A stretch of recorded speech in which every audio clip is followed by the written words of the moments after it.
Hello learner, very good morning to all of you. मैंने promise किया था कि आज के दिन से हम माइथोलॉजिकल स्टोरी से हमारा स्वाध्याय के हर दिन को सजाएंगे। आपसे बात करेंगे कोई इम्पॉर्टेंट जानने वाला टॉपिक पे जो आपको अच्छा लगेगा, कहानी की तरह हम बताएंगे। और यहाँ पे एक चीज़ मैं मेंशन करना चाहूँगी, कोई भी बात मैं बता रही हूँ, it's not about what I am thinking or not, it just about what is written in the book. Okay, यहाँ पे प्लीज़ मुझे कोई जज मत करना कि मैं क्या बोल रही हूँ। मैं पहले आपको बताऊंगी कौन सी बुक से मैंने ये बातें उठाई, किसने लिखा है, everything will be clear and then जो लिखा है वही मैं बताऊंगी, क्योंकि मुझे पढ़ना अच्छा लगता है। जो लिखा है मैं बस वही बता सकती हूँ, ना मुझे कोई ज्ञान है, ना इसको लेके मैंने रिसर्च किया कि 2-4 किताब पढ़ी हो, मुझे पता है मैं एनालिसिस बता, ऐसा कुछ भी नहीं है। जस्ट कहानी की तरह कहानी को लीजिएगा। और अगर आपको डाउट फील हो रहा है तो definitely you can go and read that particular book.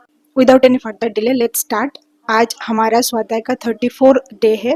इस दिन में हम स्टार्ट कर रहे हैं एक कहानी जो हम बताएंगे रामायण से। रामायण मूल जो काव्य है उसको आदि काव्य कहा जाता है, क्योंकि this is the first poem in Sanskrit जो बाद में एपिक बना है। भगवान रामचंद्र की जीवन कहानी है ये रामायण। जिन्होंने लिखा था वो है महाकवि वाल्मीकि, जिनको आदि कवि भी कहा जाता है।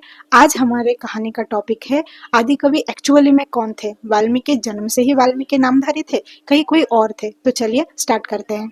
च्यवन नाम के एक मुनि थे, एक ऋषि थे, जिनका एकमात्र पुत्र था रत्नाकर। रत्नाकर लोगों को मार के उनका वस्त्र सामान ये सब लूट लेते थे, यही था उसकी जीविका। रत्नाकर की 4 लोगों की फैमिली थी। एक है रत्नाकर, उनकी पत्नी, उनके पिता च्यवन और उनकी माता।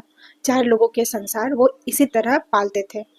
एक दिन वन में जब वो प्रतीक्षा कर रहे थे कि कोई आए और मैं उसका सब कुछ हरण कर लूं, तब वहां पे ब्राह्मण के वेश धारण करके भगवान ब्रह्मदेव और उनके साथ नारद मुनि एक साथ चलने लगे उसी रास्ता से। जबकि पूरे दिन बैठे हुए रत्नाकर को कोई लोग नहीं मिला था लूटने के लिए। जब रत्नाकर ब्राह्मण ऋषि ब्रह्मदेव और नारद जी को मारने के लिए उद्यत हुआ तो ब्रह्मदेव ने कहा, आप क्या कर रहे हो, इतना पाप क्यों कर रहे हो? उन्होंने यहाँ पे व्याख्या किया है कि एक ब्राह्मण को हत्या करने पे कितना पाप लगता है।